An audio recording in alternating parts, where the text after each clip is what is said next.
Assalamualaikum warahmatullahi wabarakatuh. Pendak deui dina pangajaran basa Sunda, materi ayeuna nyaeta ngeunaan resensi. Kompetensi dasarna nyaeta 12.3.3 mengidentifikasi dan menganalisis buku sesuai dengan kaidah-kaidahnya. 12.4.3 menulis resensi buku dengan memperhatikan identitas, isi, bahasa, kualitas, dan kesimpulan. Tujuan pengajaran resensi nyaeta diantarana hidup bisa ngaidentifikasi jeung analisis resensi buku, hidup bisa nyebutkeun tujuan ditulisna resensi buku, hidup bisa nataan aspek-aspek nu kudu kakandung dina struktur karangan resensi buku, sarta hidup bisa nulis karangan resensi buku kalawan ngagunakeun bahasa Sunda jeung ejahan anu bener. Naon sih anu disebut resensi teh? Istilah resensi asalna tina bahasa Walanda nyaeta resenti, serepan tina bahasa Latin recension, recenser, jeung repider. Nu hartina nepikeun atawa nyaritakeun deui. Kiwari resensi teh dihartikeun karangan atawa pedaran anu eusina ngajen atawa meunteun kana hiji karya saperti buku, film, atawa pintonan drama jeung musik atawa konser. Tujuan ngaresensi diantarana nyaeta mikaweruh ngeunaan kaunggulan jeung kahengkeran buku anu diresensi, maparin gambaran ka pamaca ngeunaan hiji buku sacara singket, sarta ngasongkeun saran atawa kritik kanu nulis buku ngeunaan karya nu dihasilkeunana.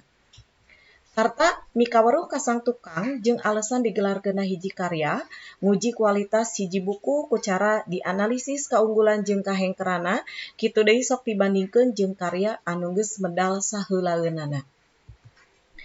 Wanda resensi buku diantarana aya resensi informatif, aya resensi deskriptif, aya resensi kritis. Anu dimaksud resensi informatif nyaeta maksudna eusi resensi teh ukur nyawang sacara singket sarta umum ngeunaan eusi hiji buku.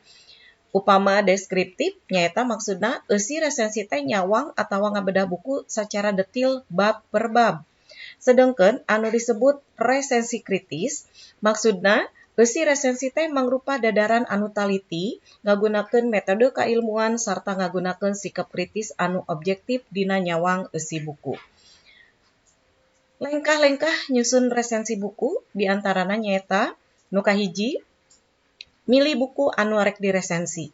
Nu kadua maca kalawan daria buku nu rek diresensi alusna mah dibaca sababaraha balikan. Anu katilu catetkeun hal-hal anu patalina jeung pikatajieun dina buku anu dibaca. Anu kaopat catet naon pandangan hidup naha eta buku teh payus atawa henteu dibaca. Sarta tulis judul resensina. Tulis identitas buku anu diresensi. Seperti aya judul, pangarang, pamedal, tahun medal, kandel buku, warna jilid buku, jeung jenis kertas anu dipake. Nu panungtung nyaeta susun raraga resensi anu arek ditulis. Raraga resensi buku nu kahiji nyaeta wanda buku anu diresensi, naha fiksi atawa non-fiksi.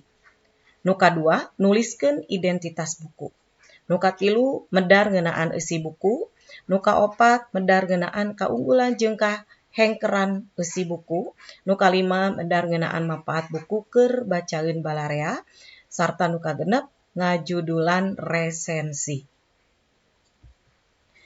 Sistematika nulis resensi buku diantarana nyaeta aya judul buku, aya identitas buku, aya kasang tukang atawa kapangarangan, aya ringkesan eusi buku atawa biasa oge disebut sinopsis, aya kaunggulan, kahengkeran jeung kacindekan, sarta nu panungtung aya kritik jeung rekomendasi.